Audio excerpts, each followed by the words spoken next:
예, 오늘은 84페이지입니다.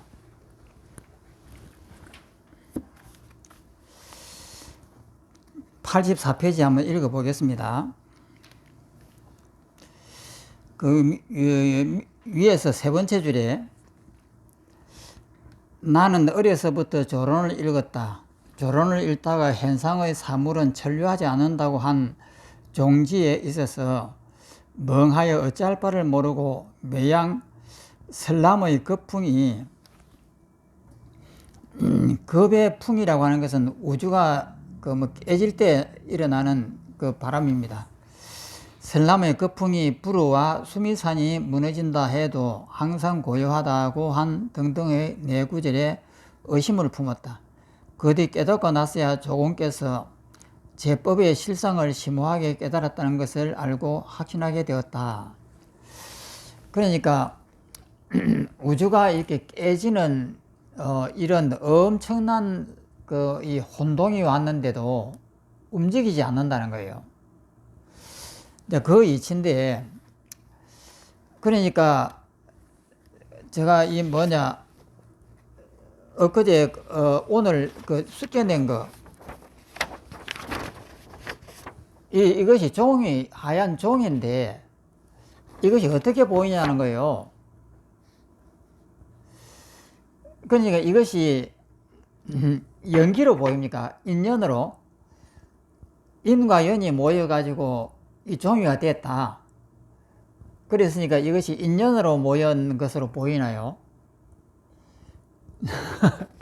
그러면 이 펄프가 이 나무에서 해하고 막 이렇게 모여가지고 인과 연이 모여가지고 이 종이가 됐다고 이렇게 하면 그 인과 연이 모인 것이 보이나요? 지금 이 종이에서 모양이 보인다고 하면은 정신병자나 되겠죠.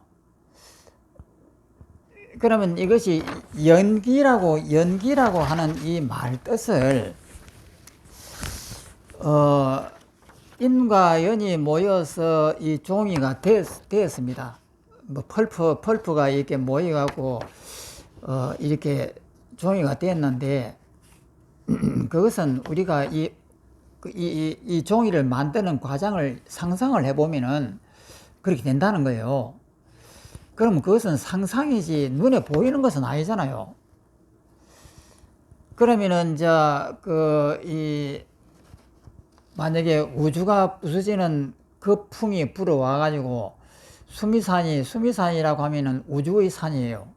우주가 수미산에서 시작된다고 이렇게 옛날부터 이 수미산이 그런 내용이니까 수미산 안에 우리가 이 지구 그것이 수미산 중간에 있어요.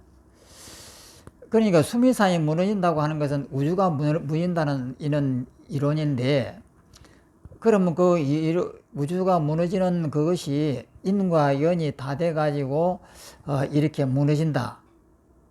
이렇게 이제 본다고 하면 머리로서 상상하는 거예요. 상상을 해서는 안 되거든요. 그러면 이것이 흰 종인데 이것이 인과 연에 의해서 모인 것이다. 그래서 공하다. 보통 이렇게 설명을 해요. 그러면 이것이 맞느냐? 말도 안 되는 이야기죠. 그러니까 이 종이가 인연에 의해서 만들어졌다라고 하는 것은 우리가 생각을 해보면 누구든지 다 압니다. 그렇게 알아라고 하는 것이 아니거든요. 그러면은 이것이 비어 있는가를 보는 것이에요. 그러면 나라고 하는 개체가 있는 한 이건 죽어도 깨나도 안 비어 보입니다. 그러면 이것을 보면서 나라고 하는 이것이 죽어버리면은 이것이 비어 보여요. 그래서 그렇게 보라고 하는 이제 그 이야기거든요. 그럼 여기서 거풍이 불어와갖고 이 설람의 거풍이 불어와서 수미산이 무너진다 해도 항상 고요하다 한 이 말은, 거풍이라고 하는 것이 이제 인연에 의하여 바람이 불어하고 막 깨진다. 그래서 그것이 고요하다. 그런 뜻은 아니에요. 한 등등의 내 구절에 의심을 품었다. 그 뒤 깨닫고 나서야 조공께서 제법의 실상을 심오하게 깨달았다는 것을 알고 확신하게 되었다. 그러니까 이것을 지었던 감산 스님도 이제 그 이야기예요. 이제 감산 스님께서 깨달고 보니까 이것이 눈에 보인다 이 말이거든요. 또 밑에 하엄경 청량국사의 대소를 열렴하다. 대소라고 하는 건 큰 소인데 하엄경을 해석하는 논문이 소입니다. 큰 소라고 이래요. 소. 문명품에 이르러 하엄경 내용 속에 있는 그 문명품입니다. 에 이르러 비유하면 강물이 다투듯이 빠른 속도로 달리듯 한다고 한데 청량국사는 조공의 천류하지 않는다 한 개성을 인용하여 이 객문의 내용을 증명하였다. 이는 청량국사가 조공의 소견이 부처님께서 가르치셨던 의미와 오묘하게 기합하였다고 총하기 때문이었으리라. 나는 언젠가 친구와 이 문제를 이야기한 적이 있는데 나의 의견을 인정해 주지 않았다. 그리고는 되려 조공은 어느 한쪽의 이치만 치우치게 본 외도라 하면서 불교의 의리를 광대하게 인용하여 조공의 논리를 반박하였다. 하였었다. 그뿐만 아니라 불법 문정의 큰 스승이 선 운서 스님은 누구냐? 운서 주경 스님입니다. 1500년대 스님이거든요. 굉장히 유명합니다. 주경선사. 자백 같은 덕이 높은 스님까지도 모두 애써 다투면서 끝내 자기들 학설을 돌이키지 않았다. 그 운서 스님이 1500년대 스님이고 이 소를 지었던 감산 스님도 1500년대 스님이에요. 운서 스님이 조금 한 10년 정도 빠릅니다. 나이도 아마 한 10년이나 한 20년 정도 그렇게 빠를 거예요. 같은 덕이 높은 스님들까지도 모두 애써 다투면서 끝내 자기들 학설을 돌이키지 않았다.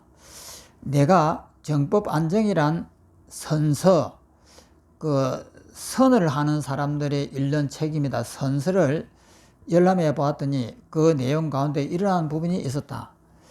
즉 불감하상은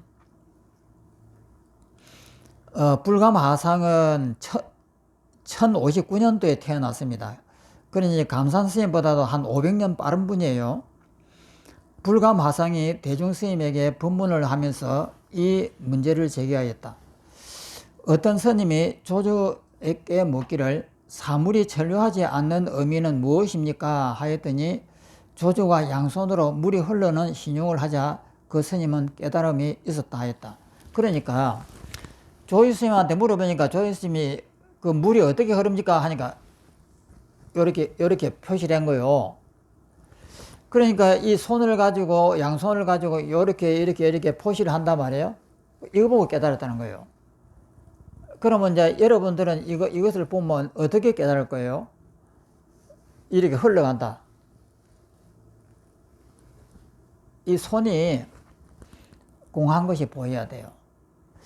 안 움직인 것이 보여야 된다고요. 그러니까 우리가 밥을 뜨면서 숟가락을 갖고 밥을 깨갖고 이 손을 입에다 넣으면 이 손이 움직입니다. 이걸 자세하게 보십시오.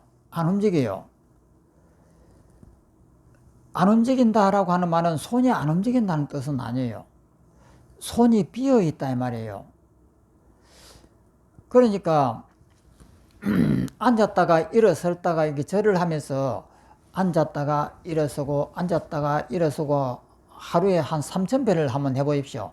처음에는 신경을 써가지고 앉았다가 일어서고 앉았다가 일어섰는데 나중에 신경을 안 써요. 나는 3000배에 커녕은 1000배도 안 해봤습니다만은 이렇게 앉았다가 일어서고 앉았다 일어서는 관심이 없습니다. 관심이 없는데 어떻게 보면은 자기가 안 일어나는 것이 보일 수도 있는 거예요. 그리고 일하다가 뭐 이 깽이질 하다가 뭐 이 톱질 하다가 이렇게 보면은 안 움직여요. 그러면 이런 것이 뭐 어려운 거냐 하면 어려운 것이 아니고, 간단한 예로 내가 이렇게 앉아 있다가 생각으로 안방을 갔습니다. 안방에 가서 딱 이거 보면은 안방이 나타나요. 그럼 내가 안방에 앉아 있단 말이에요. 그럼 내가 옮겨간 것이 보이느냐는 거예요. 그것처럼 내가 여기 있다가 이쪽으로 옮겨갔다. 이렇게 있다가 이쪽에 가서 가만히 서서 한번 생각해 보는 거예요. 내가 옮겨갔는가. 저는 이거 굉장히 많이 합니다. 노고단에 올라가 밤에 3년 동안 올라갈 때 비가 막 오면 방 안에서 나가기 싫어요.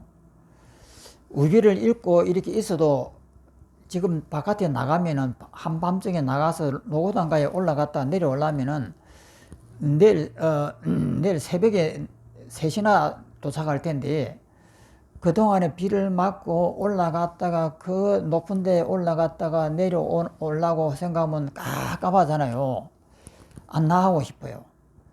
그런데 나를 갖다가 이제 때려 죽여버리고, 마음으로 죽여버리고는 바깥에 나갑니다. 문 바깥에 나가고 비를 쫙 맞으면서 나를 바라보는 거예요. 왜 내가 가기를 싫어하지? 이렇게 물어보는 거예요. 물어보면은 방 안에 있을 때하고 이 방 바깥에 있을 때하고 똑같아요. 조금 더 움직인 것이 없단 말이에요. 그러면 무엇이 움직이냐면은 상상이 움직인 거예요. 지나온 그 시간을 이렇게 계산을 해보면은, 방 안에 있다가 이렇게 나왔겠구나. 상상을 이렇게 해보면은. 근데 상상을 하지 말고 방 밖에 딱 나와서 이렇게 가만히 내 몸을 바라보는 거예요. 내 몸은 아무 일이 없습니다. 옮겨간 적도 없고 움직인 적도 없는 거예요. 그러니까 이런 것을 이제 대충 이렇게 보면은 이렇게 되는데, 이제 깊이 들어가서 선정에 들어가서 이렇게 딱 보면은 온 우주가 사라져 버려요. 그리고 나도 사라져 버리고. 그러니까 이것을 이제 깊이 이제 보면은 내가 사라집니다. 그런데 깊이 안 보면은 사라지지는 않지만은 움직이지 않는다 정도는 다 압니다. 그래서 여기에서 나오는 이런 이야기들은, 그러니까 양손을 이렇게 한다고 하는 것은 손이 움직이는 것 같지만 안 움직이는 거예요. 근데 그것을 보고는 깨닫는 겁니다.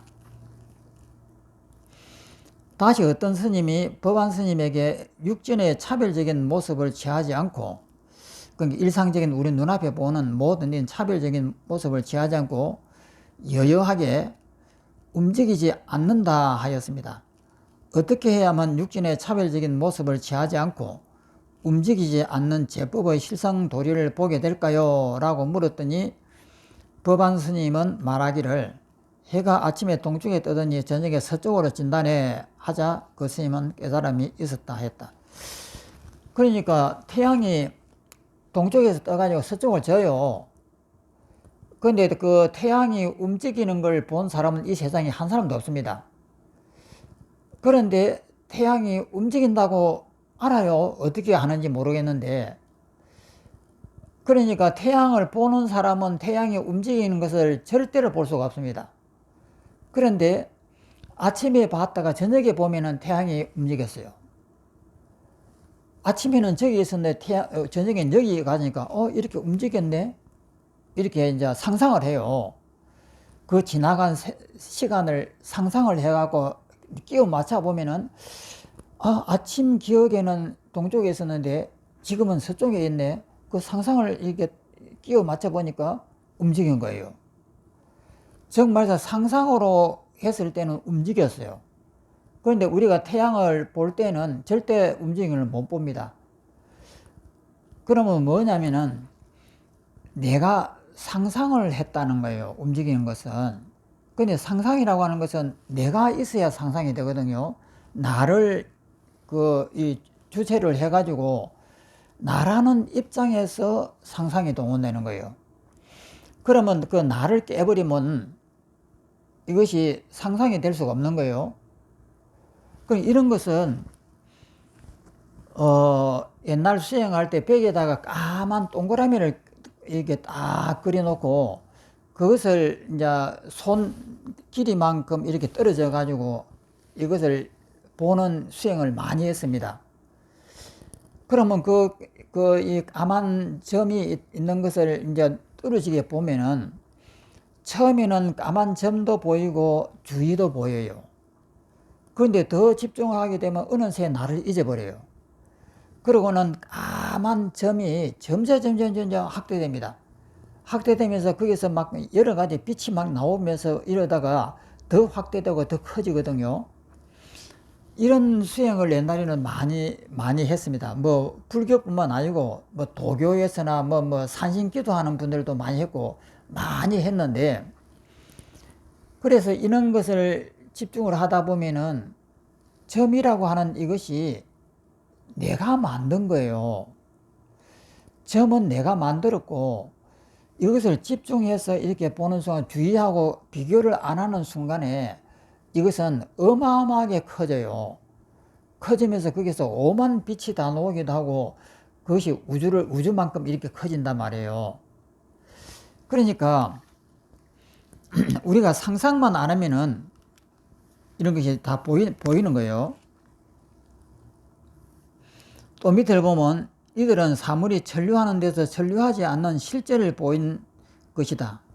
여기에서 제법 실상의 도리를 볼 수 있어야만 설람의 바람이 수미산을 무너뜨린다.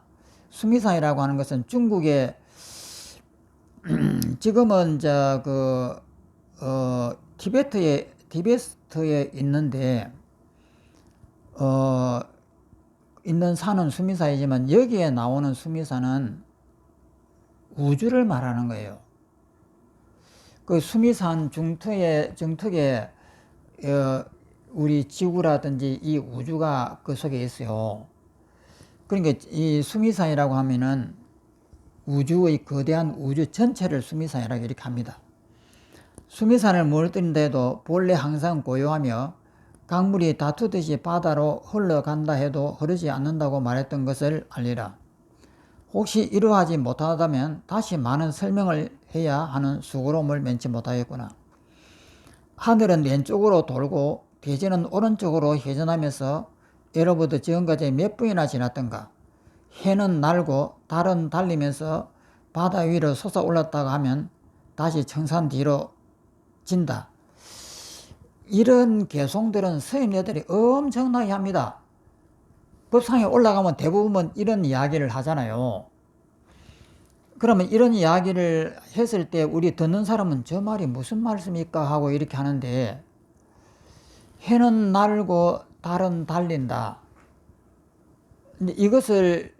그걸 아는 사람은 그 말을 들으면은 이것이 움직이지 않는다라고 하는 것을 안단 말이에요. 그러니까 그 말씀을 듣자마자 깨닫는 거예요. 또 밑에 강물의 파도는 아득히 질펀하여 해수와 제수의 중국에 있는 강들입니다. 의 파장이 유유하게 흐르면서 밤낮 없이 푸른 바다로 흘러들어간다. 여고 큰 소리로 말하노라. 참선을 하는 모든 선덕들이여 제법이 여여하게 움직이지 않는 도리를 보았느냐 하고 이 큰 스님들이 법상에 올라가 주당들을 꽉 내리면서 이제 보았느냐 이렇게 하는 이제 그 법문이에요. 그러니까 큰 스님들이 이 법상에 올라가고 해가 동쪽에서 떠하고 서쪽을 진다 이 도리를 알겠느냐 이렇게 하고 이렇게 딱 하면은 못 알아듣는 사람은 그냥 멍해가지고 뭔 저렇게 이상한 말씀을 하실까 이렇게 하지만은 전부 다 그 근거가 전부 다 이런 근거들이에요. 그러면 우리가 그 이야기를 들으면서 이렇게 손으로 갖고 이렇게 강물이 이렇게 흘러간다 이렇게 하면은 이게 손으로 이렇게 물결 모습을 이렇게 내면서 움직인단 말이에요. 그럼 움직이는 걸 보면서 이제 그 공부를 많이 한 사람은 깨달을 거잖아요. 무엇을 깨닫느냐? 안 움직이는 걸 깨닫는 거예요. 그럼 안 움직인다라고 하는 것은 정말서 이렇게 움직이는 것이 우리의 일상생활인데 그 일상생활을 전부 다 부숴버린 거예요. 그래가지고 일체가 다 연기고 공이라고 하는 그 사실을 자기 눈으로 보는 것이다 이 말이에요. 또 밑을 보면 그러나 조주 스님과 법안 스님은 모두가 선종 문화의 대덕들로서 부처님의 시민을 전수했던 큰 스님이었다. 불가마상은 그들을 저항하여 대중에게 설법하고 천류하지 않는 종지를 발현하기를 마치 밝은 해가 중천에 떠 있는 듯 하였다. 교유의 문자나 지키는 스님으로서 도를 깨닫기를 바라는 자가 아니라면 그러나 읽고 있으면서 도가 깨달아질까 하고 기다리는 그런 사람을 이야기하는 거예요. 그러니까 교유의 경전의 문자나 지키는 스님으로서 문자를 지키면서 도를 깨닫기를 바라는 자가 만약에 아니라면은 이 이치를 알 것이다 이 말입니다. 조공이 외도의 견해를 지녔다고 할 수 있겠는가? 이를 기록해서 학자들에게 보여주는 것은 사물이 천류하지 않는다 한 의미에서 어느 바깥의 의미를 깨닫고 어느 밖의 의미, 그러니까 말로 표현할 수 있는 그 바깥의 그 의미를 말한단 말이에요. 그러니까 우리가 손으로서 이렇게 하는 이거 바깥의 그 뜻, 이제 그런 겁니다. 밖의 의미를 깨닫고 스스로 확신을 갖게 되리라 여기지기 때문이다. 이제 물불천론은 끝났습니다. 그 다음에 오른쪽에 부진공론 제2장 부진공론 본질을 어떻게 이해할 것인가.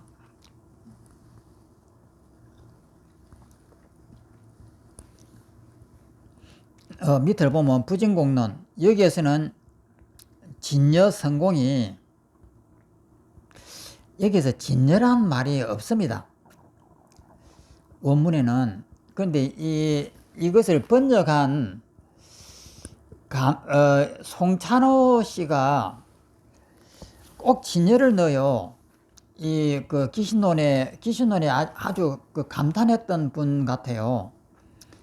공이면 공인데 반드시 거기다 진여라고 하는 이 글을 넣습니다.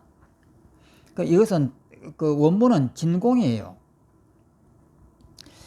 진여 성공이 연해의 연기법으로 일어나기 때문에 이 말은 뭐냐면 연기로 공이라고 하는 것은 연기라고 하는 것이에요.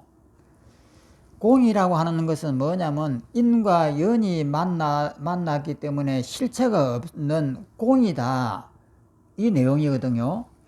그러니까 진여 성공이 인연도리로서 일어났기 때문에 단멸의 공이 아님을 논변하여 아무것도 없다라고 하는 것이 단멸의 공입니다. 아무것도 없다라고 하는 것이 아니다라고 하는 것을 논변하여 관찰할 대상인 진재의 세계로 하였다.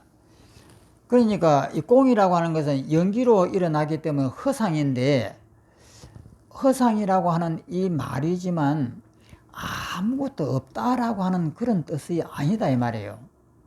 진공묘유다 이 말입니다. 그래서 관찰할 대상인 진재 그 진리의 세계를 하였다. 진리의 세계는 진공묘유니까요. 또 밑에 제목의 부진이라는 말에는 두 가지 의미가 있다. 첫째는 연해라고 하는 것은 인연돌입니다. 인과 연이 모여있는 것을 연해라고 이렇게 해요. 연이 모였다. 모일 해자니까. 연해의 유의법은 인연으로 생기하기 때문에 가법이다. 가짜의 법이다. 가짜는 가짜라고 하는 가예요. 가법이며 가법이기 때문에 실제로 존재하지 않고 그 자체는 본래 진여 성공입니다. 또 여기서 진여라고 붙였는데 진공이다.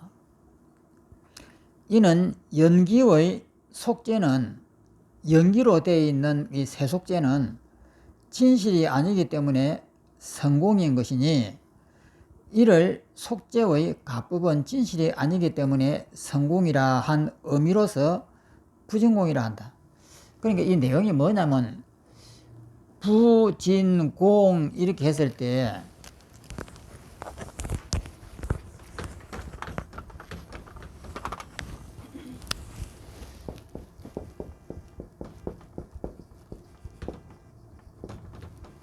이름이 이제 부진공론이잖아요.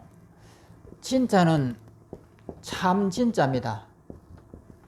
이것은 공할 공자, 이것은 아니부자. 참으로 공하지 않다. 그러면은 우리가 이제 공을 이렇게 말할 때는 아무것도 없다라고 이렇게 상상을 해요.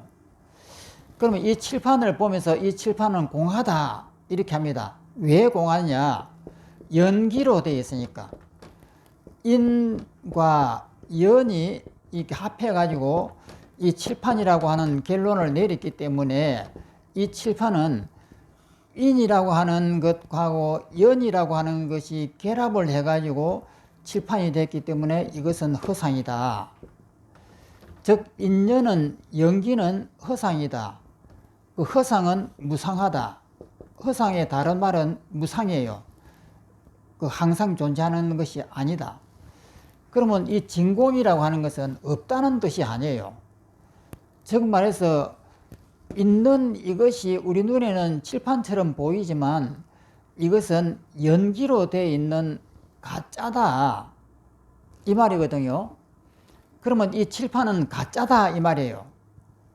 그러면 칠판이 가짜라고 하면은 아무것도 없는 허공을 상상하기가 쉬워요. 그 허공이 아니다 이 말이에요. 즉 말해서 이 칠판은 없지만은 이것은 실체가 없다 이 말이에요.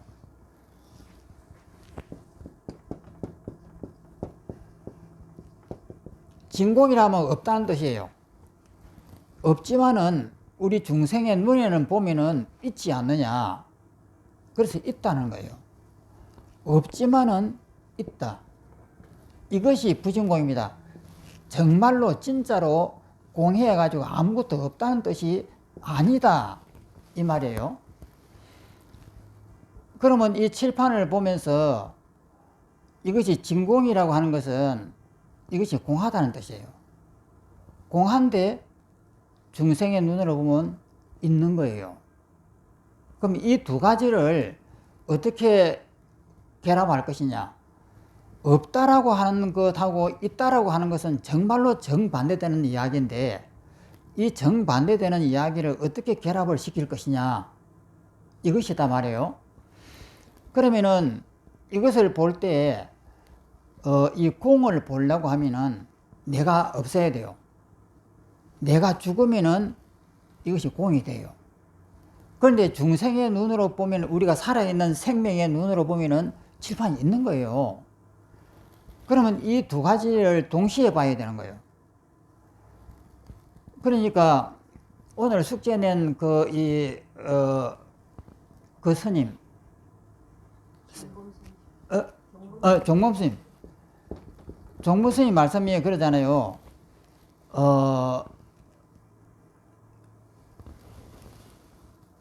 지관법에서 지라고 하는 것은 멈추는 것이고 관이라고 하는 것은 살피는 거잖아요. 지는 삼매고 관은 이빠사나예요.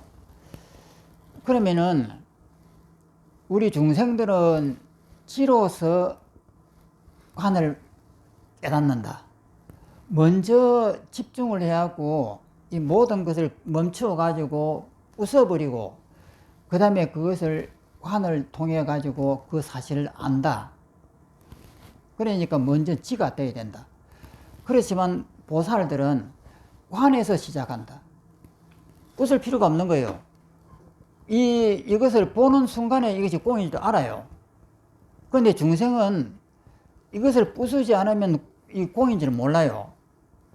그래서 중생은 치를 통해 가고 수행을 열심히 해가지고 이것이 공해졌을 때에 비로소 이것을 비어있다라고 하는 것을 관찰해 내는 것이고, 보살은 이미 숙달되어 있기 때문에 이걸 보자마자 이것이 비어있는 걸 아는 거예요.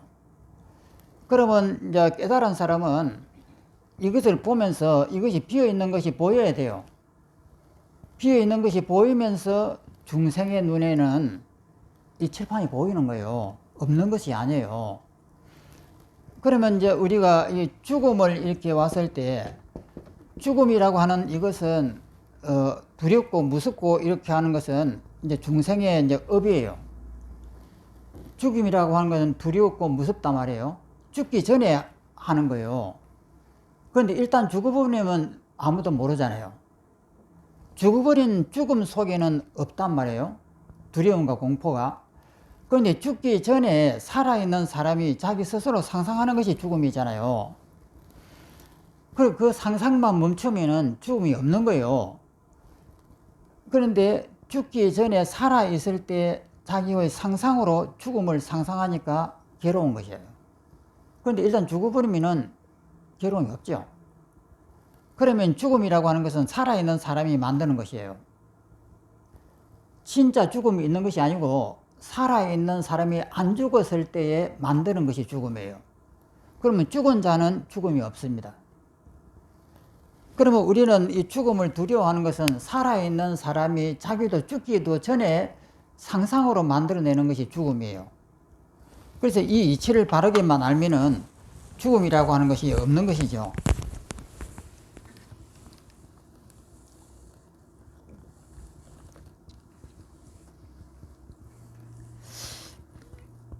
또 보면은 그래서 제목은 부진이라는 말에는 두 가지 의미겠다. 첫째는 연해의, 인과 연이 모이는 연기의 유의법은 인연으로 생기하기 때문에 가법이다. 거짓된 법이다.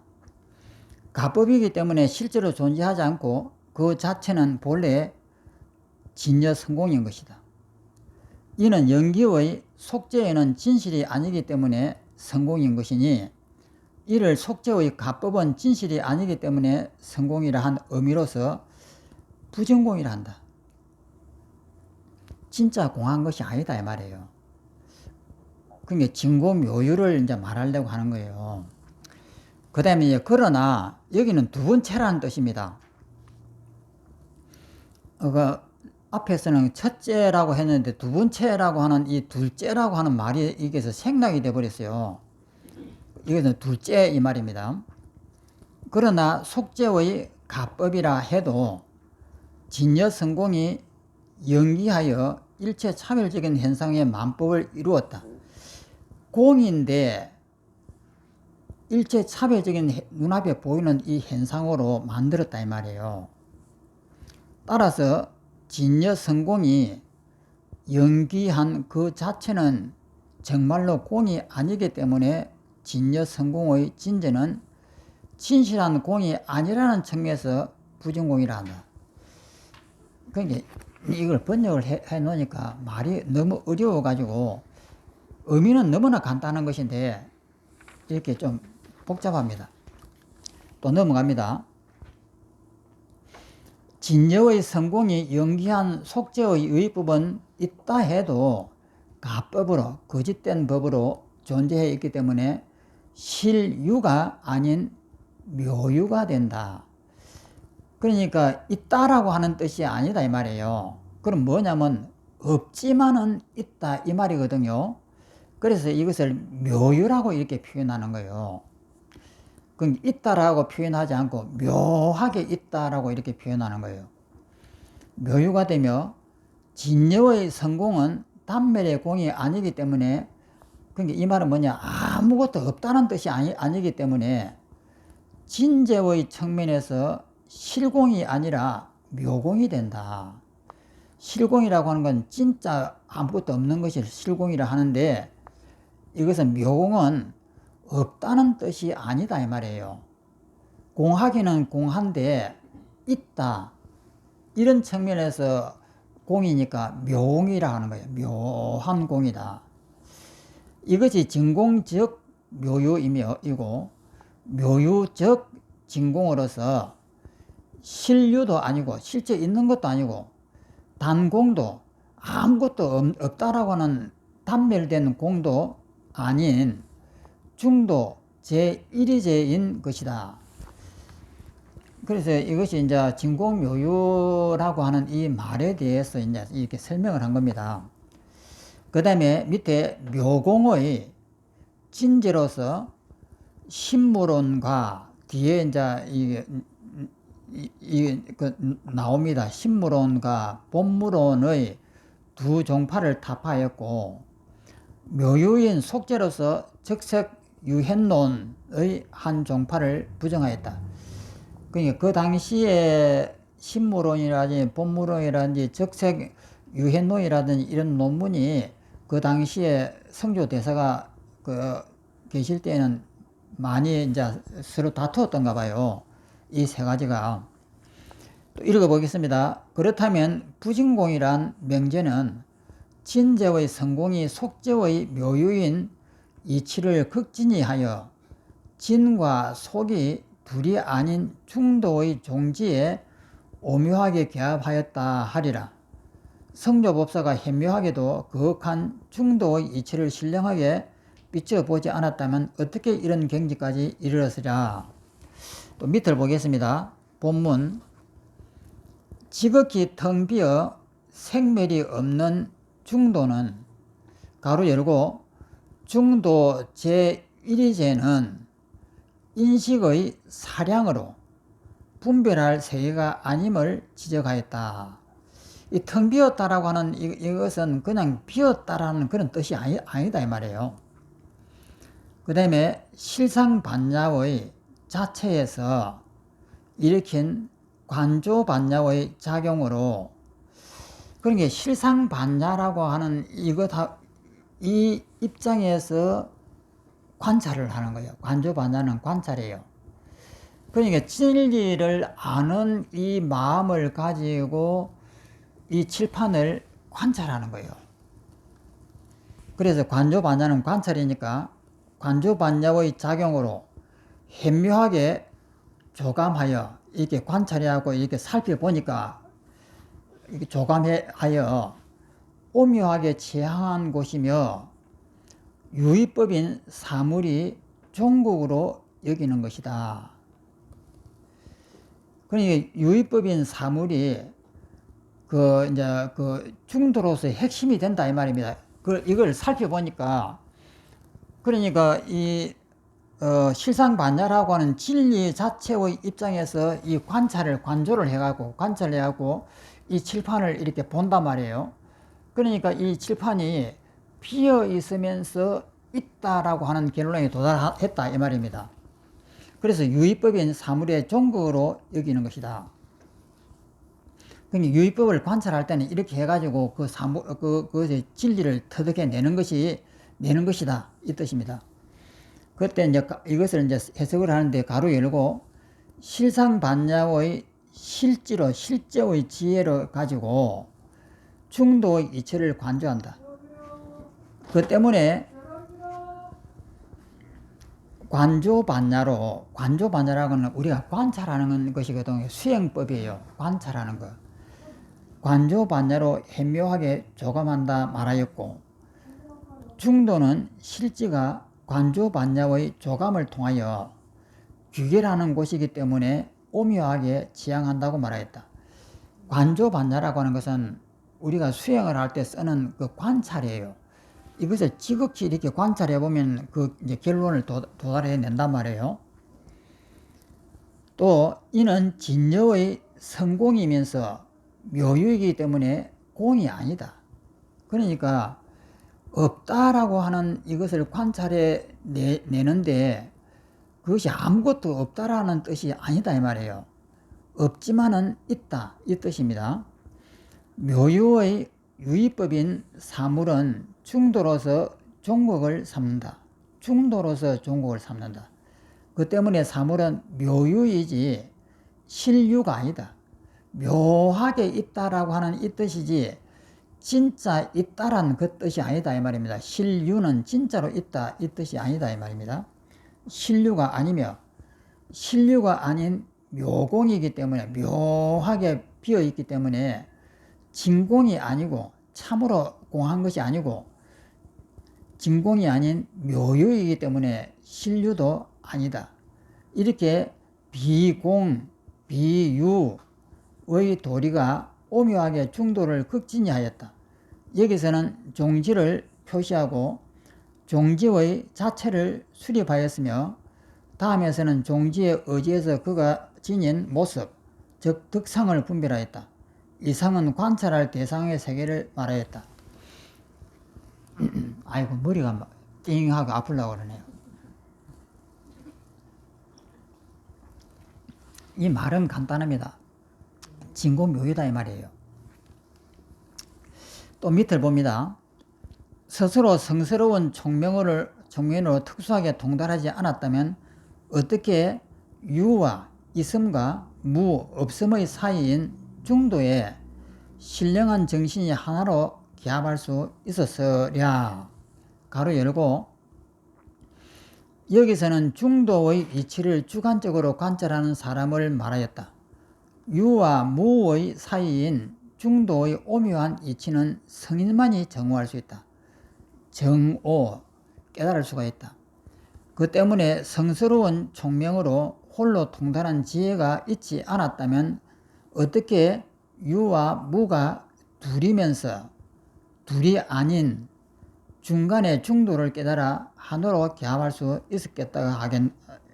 있었겠는가라고 말하였다. 그러니까 이제 진공묘유를 계속 이야기하는 거예요. 또 읽어보면, 그러므로 지인은, 지극한 사람은 중도의 무궁한 묘치에 현묘하게 조감하는 관조반야의 신령한 마음을 통하여, 관조반야의 신령한 마음이라는 것은, 관조라고 하는 것은 관찰입니다. 사물을 깊이 이렇게 관찰하는 것이에요.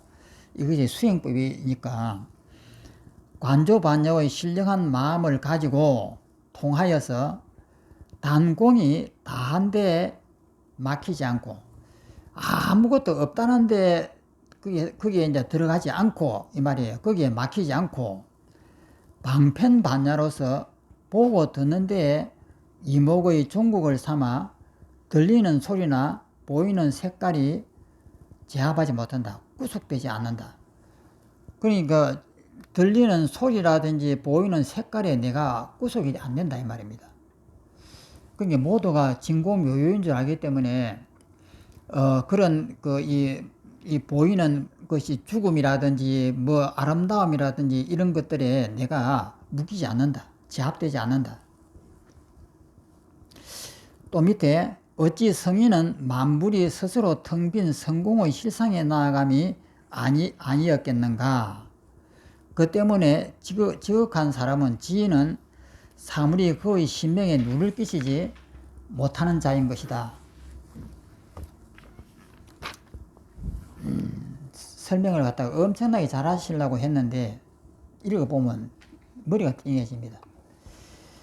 그 밑에 이제 주해, 여기에서는 위에서 유, 무의 양쪽에 막히지 않는다 한 까닭을 풀이하였다. 신심은 신령스러운 마음입니다. 신심은 실지반야, 그러니까 실상반야에서 일으킨 관조반야로 내조함을 말하는데, 내조라고 하는 것은 안을 비춰본다 이 말이에요. 그러니까 실지반야라고 하는 진실한 지혜를 가지고 이 칠판을 관조한다 이 말이에요. 그러면 이것이 비어있는 모습이 보인다 이 말입니다. 이거 그렇게 관조하지 않으면 이것이 그냥 칠판이라고 착각을 하는데, 이 칠판이 연기다라고 하는 것을 이렇게 관조해 낸다. 이것은 내조라고 하는 거예요. 안으로 비춰본다. 말하는데 저 위에서 말한 현감이며 현묘하게 이렇게 본다라고 하는 거예요. 감자는 살펴볼 감자예요. 현감이며, 무궁이라고 하는 것은 중도를 말하는데, 저 위에서 말한 묘치이며, 묘하게 나아간다. 묘치이며 진공이 다한 데에 막히지 않는다 한 것은 담벨의 공에 떨어지지 않음을 말했다. 이것은 한문으로 되어 있으니까 그 한문에 대한 이 해석이에요. 이 한문은 이렇게 읽어야 된다라고 하는 그 해석입니다. 이는 위의 반 구절을 풀이하였는데 단멸의 공에 막히지 않음을 말하고, 아래에서는 다음의 반 구절을 풀이하였는데 유에 막히지 않음을 말하였다. 위에서는 공에 막히지 않고 여기서는 이섬에 막히지 않는다, 이렇게 한 겁니다. 보고 듣는데 이목을 끝까지 한다 한 것은 방편반야가 외부의 감흥함을 말하는데, 이목성색은 연생의 유물이다. 귀로 듣고 눈으로 보고 소리로 색으로 하는 이것은 인연으로서 나타내는 연생의 물건이다, 유물이다. 극이라고 하는 이 극은 이 한문입니다. 위에서 썼던 그 극이라고 하는 것에 대한 설명이에요. 극은 종극을 말하는데 방편반야가 예부의 성색에 감흥을 하지만 실상반야의 근본을 움직이지 않는다. 그러므로 성과 색의, 성은 소리고 색은 물질입니다. 성색의 유물에, 이섬의 물에 처한다 해도 성색에 제압되지 않는 것이다.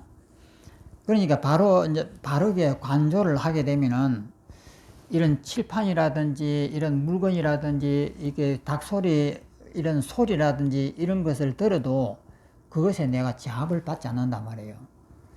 그런데 이제 그것이 관조가 안 되면은 무서운 소리를 들으면은 무서워하고 벌벌 떨고, 아름다운 물건을 보면은 아름답다고 막 이렇게 한단 말이에요.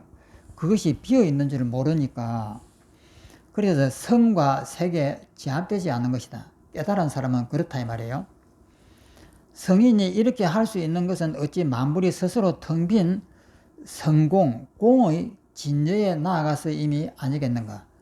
그러므로 진실하게 존재하지 않는 연해의 사물이 영리로 되어 있는 이 허상들이 그의 신명에 누를 끼치지 못한다. 허상인 줄 알면은, 죽음이 허상인 줄 알면은 내가 그것에 묶이지 않죠. 누를 끼치지 못한다. 만물의 자체가 본래 성공으로서 텅 비었기 때문에 유물, 이섬의 물건에 나아가서 진여 성공의 이치를 관찰한다. 그러니까 있는 물건을 관조를 해갖고 관찰하면 그것이 비어있다라고 하는 것을 관찰해낸다 이 말입니다.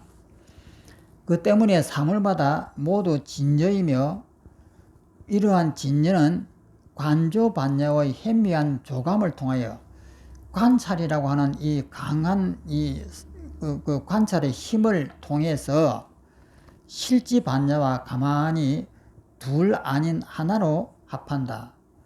그러니까 실지반야라는 건 지혜니까 지혜가 이렇게 지혜로 변한다 이 말입니다. 따라서 그의 신명에 누를 끼치지 못하는 것이다. 그러니까 자기 마음에 이런 소리나 물질이나 이런 모든 무서움과 아름다움이 나를 구속시키지 못한다. 신명에 누를 끼치지 못한다. 이렇게 이제 또 했습니다. 또 본문을 넘어갑니다.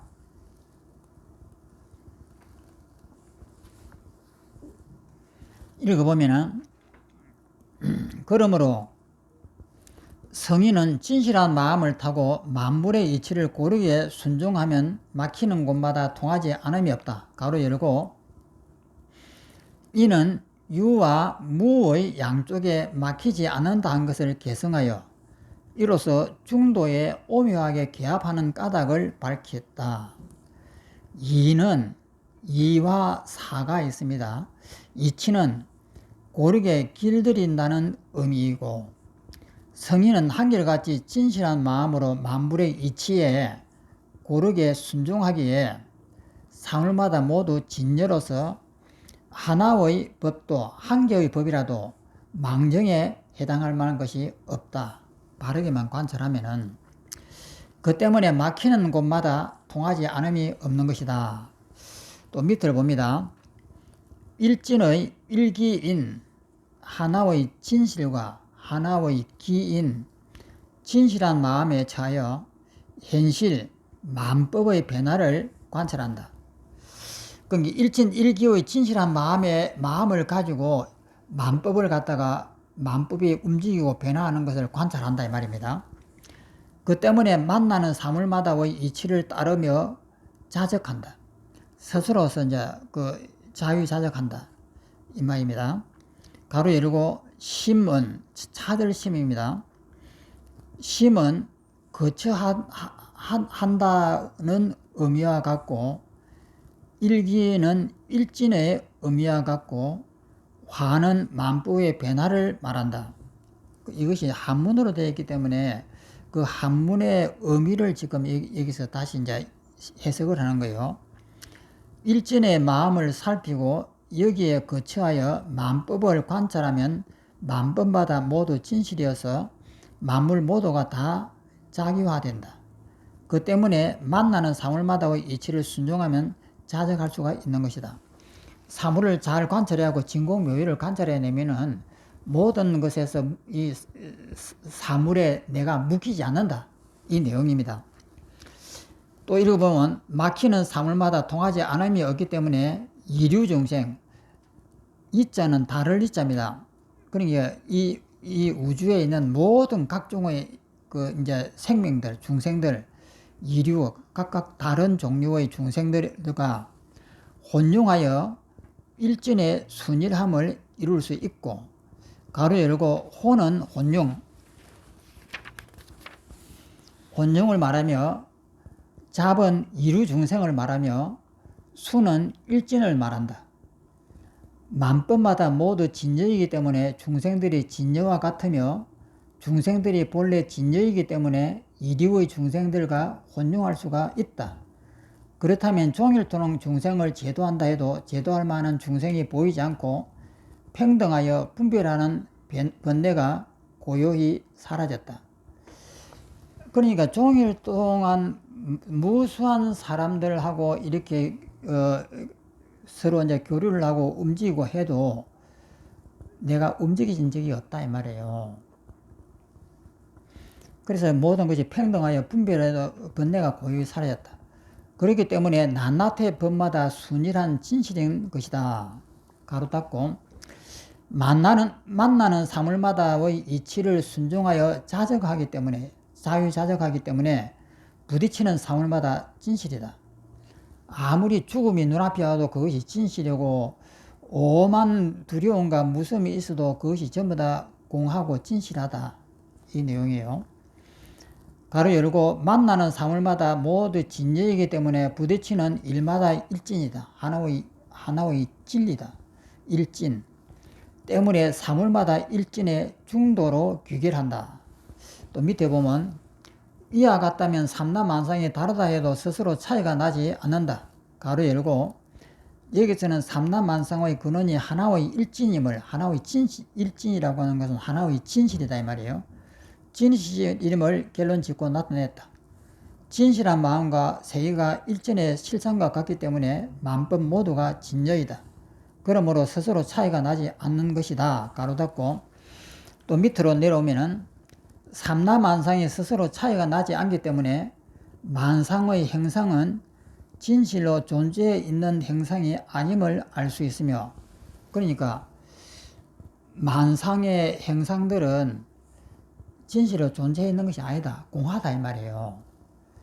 아님을 알 수 있으며 만상이 진실로 존재로서 행상이 아니기 때문에 만상이라 해도 만상이 아니다. 이제 공을 이야기한 겁니다. 가로 열고 마음과 세계가 차이가 나지 않기 때문에 만법이 모두 공적하게 차별이 끊겼다. 그러므로 만상은 진실한 모습의 만상이 아니다.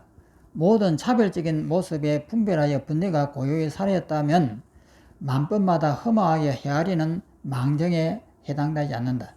그러므로 만상이라 해도 차별적인 만상은 아닌 것이다. 그러니까 여기서 진공묘유를 지금 이렇게 복잡하게 이야기하는 거예요. 그리고 이 칠판을 보면서 이 공하다 이 말이에요. 그런데 이것을 모르면 이 칠판이 진짜 있다고 믿는 거예요. 그러니까 이제 예를 들어서 우리가 죽음이라고 하는 자 이런 무서운 현상에 딱 부딪히면은 그것이 실제 죽음과 같이 보인단 말이에요. 그런데 그것이 공하다라고 하는 거. 그러면 그 공한 것을 어떻게 볼 것이냐 하는 것이 이제 핵심이 되잖아요. 그러면 죽음이라고 하는 이 두려움을 볼 때에 죽은 자는 죽음이 없습니다. 그러면 죽음은 살아있는 자가 만드는 것이다 이 말이에요. 그러면 살아있는 자가 어떻게 죽음을 만드느냐? 자기 스스로 상상으로 만들어요. 그래갖고 상상으로 죽음을 만들어 가지고 죽음이 있는 거예요. 그러면 그 상상으로 만드는 이것이 왜 이렇게 상상으로 되느냐? 자세히 관찰을 못하니까 그래요. 여기서 관조라고 했잖아요. 관조라고 하는 관찰을 제대로 못하니까 죽음이 있다라고 착각을 한다 이 말이에요. 그런데 그 관조를 자세하게 이렇게 보면은 이것이 죽음이 없는 거예요. 예를 들어서 우리가 내가 만약에 죽는다. 그러면 내가 죽기 싫어하는 이유가 뭐냐면 이 세상에 살 때 재미있었던 이야기들, 그 다음에 내 의식을 유지하고 싶은, 이 깨어있는 의식을 유지하고 싶어 하는 이런 욕망들, 이런 것이 이제 상상으로 이제 생각을 해보면은 이것을 버리고 내가 아무것도 없는 그 무로 돌아간다고 하는 것은 너무 억울하단 말이에요. 이 좋은 것을 보고 싶고 이 생각으로 상상하면서 깨어있는 이것을 유지하고 싶은 거예요. 그러면 정말 이것이 깨어있고 유지하는 것인가를 갖다 깊이 바라보는 거예요. 그러면은 내가 이 꽃이 왜 아름답게 보이는가? 이런 것을 이제 관찰한단 말이에요. 그러면 꽃이 아름답다고 하는 그 꽃은 깨미한테 갖다 주면 깨미는 그 꽃이 아름다운지 어떤지 몰라요. 우리 인간의 입장에서 보니까 꽃이 아름다운 거예요. 그러면 나의 입장에서 왜 꽃이 아름다울까? 저 꽃은 오랜 세월 동안 우리에게 뭔가 모르게 영양분을 주었을 겁니다. 그리고 그것이 이쁘다라고 하는 이런 것하고 더럽다라고 하는 이 구별도 동물이 보면 우리 인간이 보면 이쁘다 하는 것도 동물에 보면 더러울 수도 있는 거예요. 그럼 우리의 입장에서 오랜 세월 동안 우리가 그것을 좋다라고 어떤 그 의미를 부여하기 시작했던 때가 있을 거예요. 그러면 그런 것들을 이렇게 깊이 이렇게 바라보면은 어떤 것도 나한테 이익되는 것이 없는 거예요. 나한테 좋은 것이 없는 거예요. 그런데 우리는 막연하게 그것이 좋다라고 하는 업에 의해 가지고 좋다라고 할 뿐이단 말이에요. 그러면은 나를 갖다가 죽은 자의 모든 집착을 다 버려보는 거예요. 집착을 버린다고 하는 것은 위장을 벗겨낸다는 뜻이에요. 우리 이제 사람은 태어날 때부터 이 우주가 만들고 생명체가 나올 때부터 위장을 하면서 살거든요. 남한테 잡혀 먹지 않으려면 위장이 필요해요. 어쨌든 내가 강하게 보여야 되고 남한테 인정을 받게끔 보여야 되고 모든 것이 생존에 유리하게 보이려고 위장을 해요. 그러면 그 위장하는 모든 것을 가만히 쳐다보면 전부 다 가짜들이에요. 그것을 더 깊이 바라보면은 안으로 더 깊이 들어갑니다. 들어가서 보면은 결국은 나라고 하는 이것을 살리고 싶어 하는 그 욕망이 밑바닥에 딱 깔려 있어요. 그래서 그 욕망을 갖다가 발견을 했을 때에 이거 아무것도 아니구나. 이런 욕망이 하나 만들어져 가지고 이것 때문에 내가 남을 미워하게 되고 위장을 하게 되고 하는 이 모든 것을 찾아냅니다. 그러면 그 욕망이라고 하는 것은 이것을 지킬 필요가 없다라고 하는데 이르래요. 그러면 그 욕망을 갖다가 지킬 필요가 없다라고 하면 나를 그냥 죽여버릴 수가 있는 거예요. 이것 때문에 내 목숨을 유지하고 싶어서 지키고 싶어 했는데 이것이 아무것도 아니다라고 하는 것을 알면 쉽게 나를 놓아버리는 거예요. 그러면 나를 탁 놓아버리는 그 순간에 이 세상 사물은 사라져 버립니다.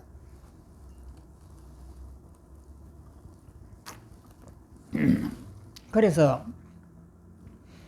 그때 비로소 알아요. 이 세상의 사물이 왜 내 눈앞에 보이는가 하는 그 이유를 알아요. 즉 내가 이런 것에 거짓으로 만들어 가지고 나라고 하는 목숨을 유지하려고 하니까 그 사물들이 나한테 다가와서 의미를 부여한 거예요. 그런데 내가 그것을 탁 놔버리는 순간 이 모든 의미가 사라져 버려요. 그래서 내 몸이라고 하는 것도 더 유지되지도 못하고 바깥에 있는 사물이라고 하는 것도 더 유지되지 못하는 거예요. 그래서 이것들이 비어져요.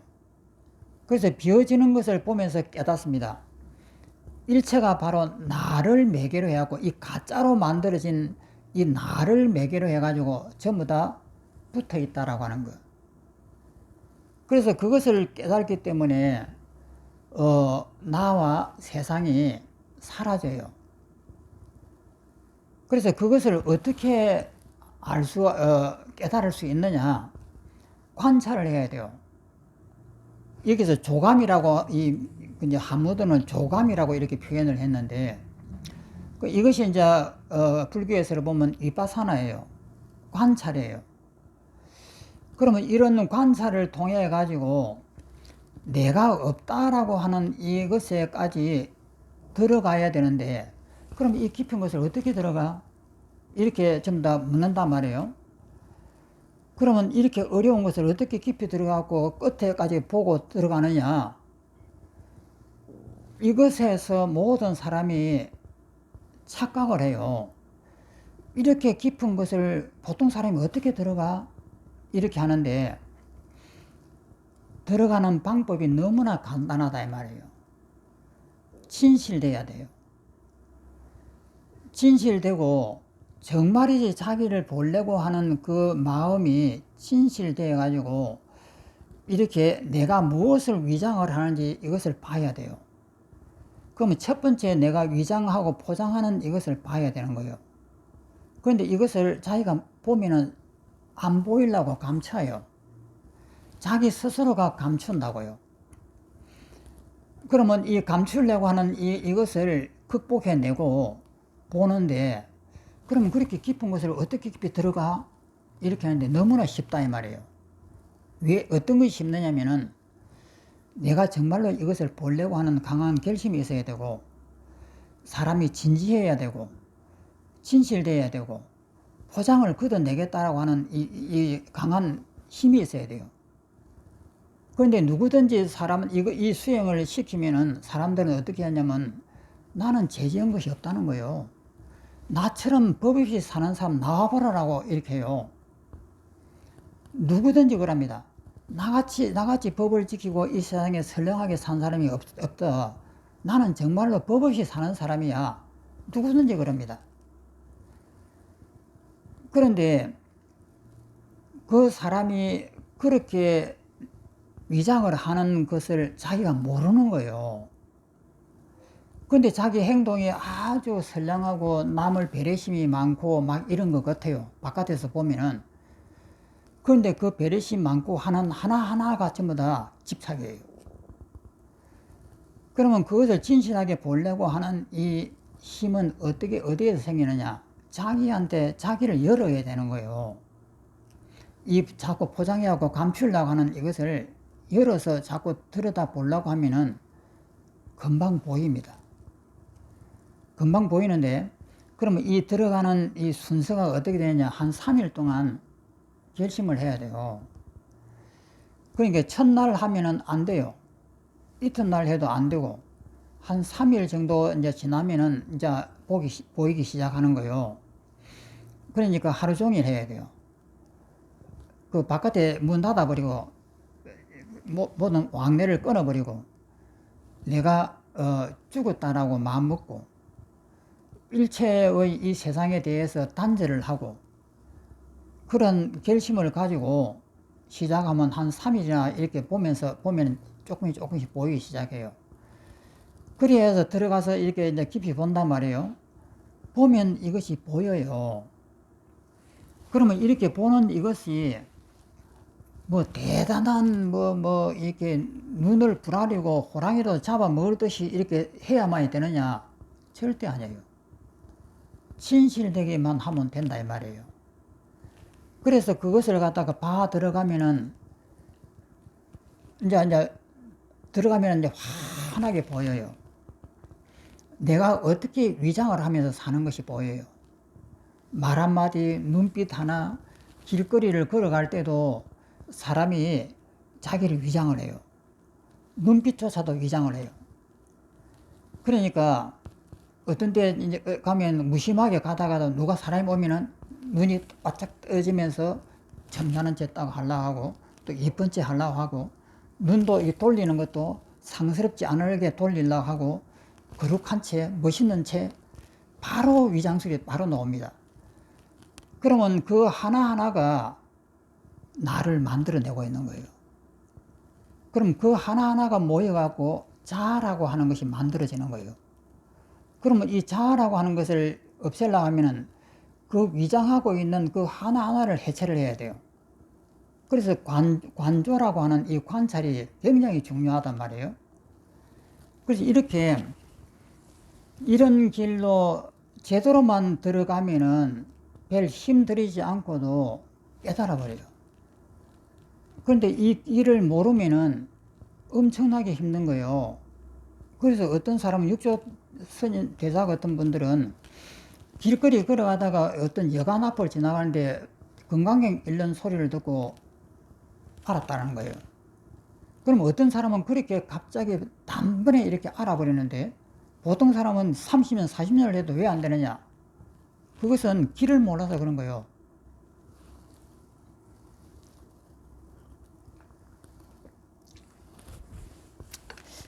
또 이걸 보겠습니다. 이와 같다면 만물과 내가 동일한 근원이며 가로 열고 만물은 육경인 세계를 말하고 모든 삼라만상을 말한다 이 말이에요. 나라고 하는 것은 인식의 주관인 마음을 말한다. 동일한 근원이란 마음과 세계가 한결같음을 말한다. 나라고 하는 이 마음과 마음 바깥에 있는 이 세계가 한결같다 이 말이에요. 같다 이 말입니다. 위에서 관조 반자와 실제 반자가 함께 끊기고 마음과 세계가 둘 다 잊었다 한 것을 풀이하였다. 나라고 하는 마음도 잊었고 내 마음 앞에 펼쳐진 이 세계 이 두 개 다 잊었다 한 것을 풀이하였다. 긍정과 부정이 일기 하나의 기운이라고 하는 일기의 중도이다. 시라고 하는 이 한문은 진재를 말하고 진리를 말하고 비라고 하는 건 안이빌자입니다. 안이빌자는 속재를 말하고 일기라고 하나의 기운이라고 하는 일기는 시와 비의 둘이 아닌 진재 속재가 중도에 오묘하게 개합하였음을 말한다. 이러한 중도의 경지는 거룩하고 엄미하여 가로 열고 이처럼 인식의 대상인 육경의 세계와 인식의 주관인 반야의 지혜를 함께 잊어버리고 진재와 속재가 상대적으로 의지함이 끊겨 영원히 심오하고 은밀한 경계를 성인만이 정화하여 알 수 있는 것이다. 그러니까 내 몸뚱이라고 하는 이것과 내 마음이라고 하는 것, 이 세계라고 하는 것은 전부 다 가만히 찾아보면 다 비어 있어요. 근데 찾아보지 않으니까 이것이 내가 있는 것처럼 보인다 이 말이에요. 또 일반 여러 중생들이 험하게 헤아리는 망정으로는 극진히 할 바가 사뭇 아니다. 알 수 있는 것이 아니다 이 말입니다. 가로 열고 위에서 말한 것은 천박한 지혜와 하열한 이해로는 극진히 할 바가 아니다. 그 때문에 요즘 천박한 지혜로 하열하게 이해를 한 사람들의 담론이 허종에 이르러선 허종 뒤에 이제 세 개의 종파가 그 설명이 나옵니다. 헛된 종지다 이 말이에요. 허종에 이르러선 중도의 심오한 이치와 매양 동일하지 않음이 있는 것이다.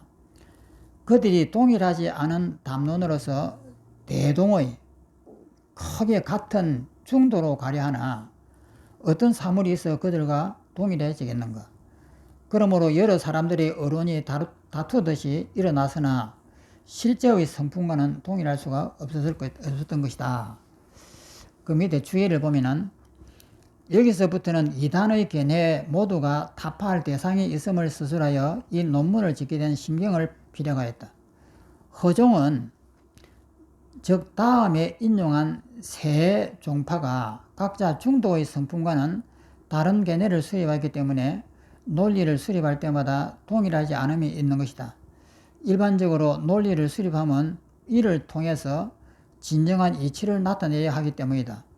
그런데 지금 그들은 동일하지 않은 견해로서 대동인, 크게 같은 대동인 중도의 이치로 가려고 한다. 그러나 어떤 법이 있어서 그들의 견해와 동일해지겠는가? 이제 세 개의 허종들이 그 견해가 틀렸다 이 말이에요. 이는 각자 자기의 견해를 추구하여 경쟁하듯이 허종을 이론하기 때문에 그는 견해가 한결같지 않다. 그 때문에 그들이 논한 허종의 논지는 동일하지 않았다. 요컨대 지극한 중도의 이치로 귀결하려 한다면 끝내 동일하지 않는 것이다. 그걸 마지 못해서 성조 복사는 이 논문을 지어 그들을 타파했던 것이다. 밑에 본문 읽어보면 왜냐하면 가로 열고 여러 사람들이 어론했던 것을 따지고 문제를 일으켰다. 가로 닫고 심무종 마음심자에다가 없을 무자입니다. 마음이 없다 하는 이 이론이에요. 심무종을 언어한 자는 우선적으로 진나라의 도항이라는 분이에요. 도항이 지은 신무론을 비판하고 타파했다. 인식의 대상인 만물에 있어서 주관적인 인식의 마음은 없을지언정, 그러니까 마음이라고 하는 이것은 없지만은 사물은 있다 이 내용이에요. 또 이러고 보면 만물은 일찍이 없는 것은 아니다. 불교 같으면 아공법유 사상이에요.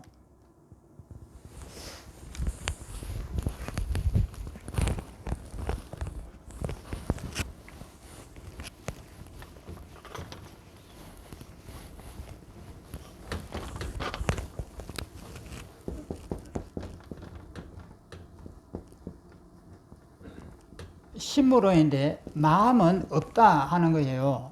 그럼 불교는 또 뭐가 있나 하면 아공법유가 있습니다. 그 아공법공이 있고, 근데 이것은 이제 그 소성법이다 이렇게 하고 이것은 대성법이다 이렇게 해요. 나라고 하는 것은 공하지만 법이라고 하는 이 사물은 있다. 이것이 아공법유 사상이고, 대성은 나라고 하는 것도 공하고 바깥에 있는 이 세상도 함께 공하다. 이것이 대성인데, 심무론은 뭐냐면 마음은 없지만은 이 법은 있다는 뜻이에요. 세상은 사물은 있다. 이것이 이제 심무론입니다.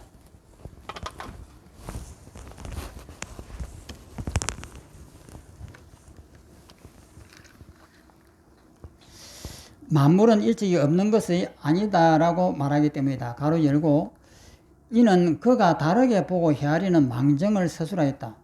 심무론을 지은 도항은 만물의 취향에 가는 마음이 없음을 말했을 뿐, 그러니까 사물로 향해 가는 이 마음이라고 하는 이것은 없다 이 말이에요. 말했을 뿐 사물의 자체가 진여 성공으로서 텅 비었음을 통달하지 못했다.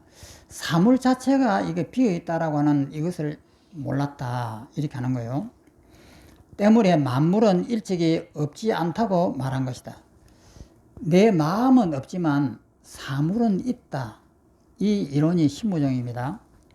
이런 주관적인 정신이 고요하여 번뇌가 없는 데서는 옳았으나 내가 이제 공하다고 하는 것은 옳았으나 사물의 자체가 사물 자체가 공하다고 하는 데서는 성공인 데 있어서는 잘못됐다.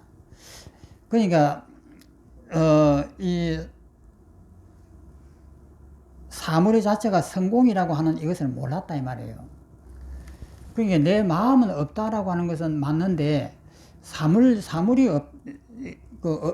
있다고 한 것에서는 잘못된 것이다. 이 내용입니다. 그 다음 주의를 보면은 여기서는 그의 잘잘못을 드러냈다. 마음은 만물에 의탁하지 않는다면 외부 세계의 요동을 당하지 않기 때문에 나의 정신이 고유한 데 있어서는 옳았다. 그러나 만물은 연생으로서 인과 연으로서 연생으로서 성품이 공한 것임을 알지 못하였다. 때문에 만물의 자체가 성품이 공한 것임을 알지 못한 데에 있어서는 잘못을 저지른 것이다. 그러니까 아공 법류다 이 말입니다. 왜냐하면 그의 논지는 주관적인 마음은 공하였으나 육경 이 대상입니다. 왜 육경이라냐면 안이빛을 신 의에 대한 대상이니까 이 경은 대상이거든요. 그 대상이라 해서 육경입니다. 육경의 세계는 그대로 실유 진짜 있는 것으로서 존재하여 이는 중도가 아니기 때문이다. 내 마음은 공하지만 사물은 다 있다. 이제 이 이론이 이제 신무론입니다. 그 다음에 밑에 있는 본문. 적색종을 언론한 자는 다음으로는 진나라의 도림이 지은 적색유해론을 타파했다. 이는 적색종이라 한다. 색은 스스로 색이라 여기지 않는다. 그러니까 이 물질은 자기 스스로 나 물질이야 이렇게 하지 않는다는 거예요.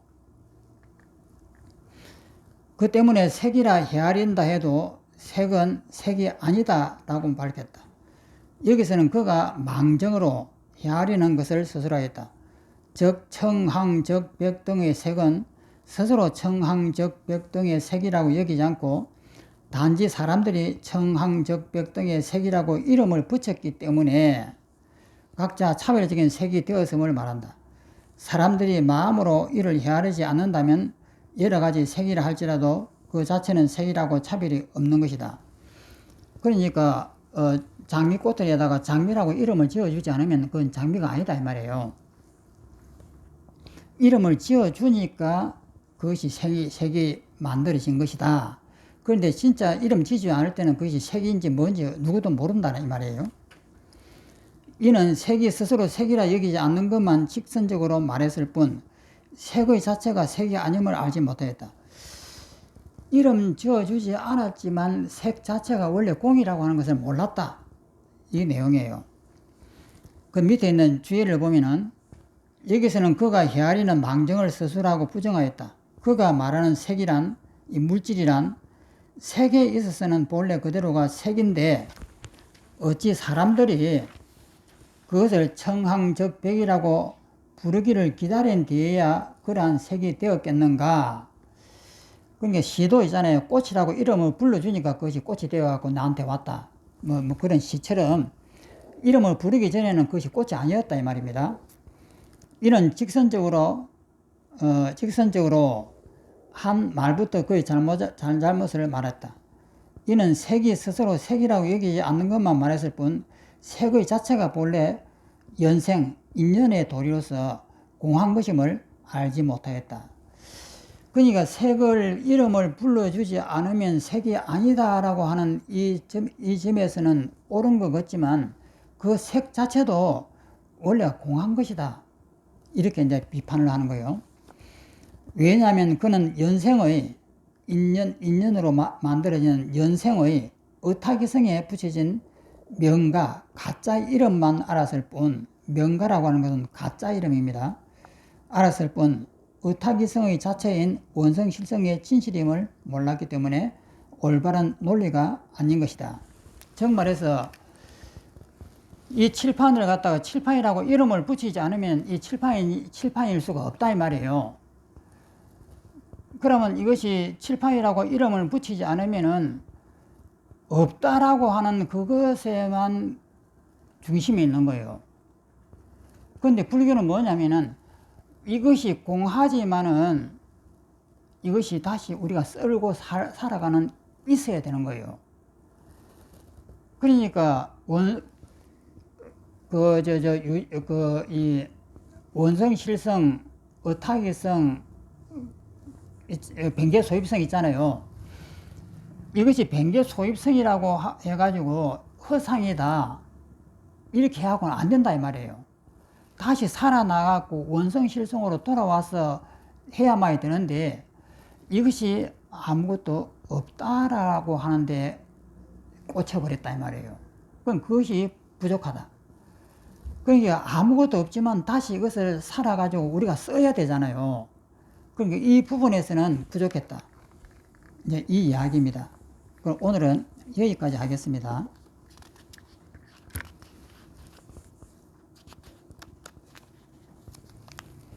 제가 이 강의를 하면서 후회가 되는 것이 뭐 때문에 이렇게 복잡한 것을 가지고 강의를 시작했을까 하고 제가 좀 후회를 했습니다.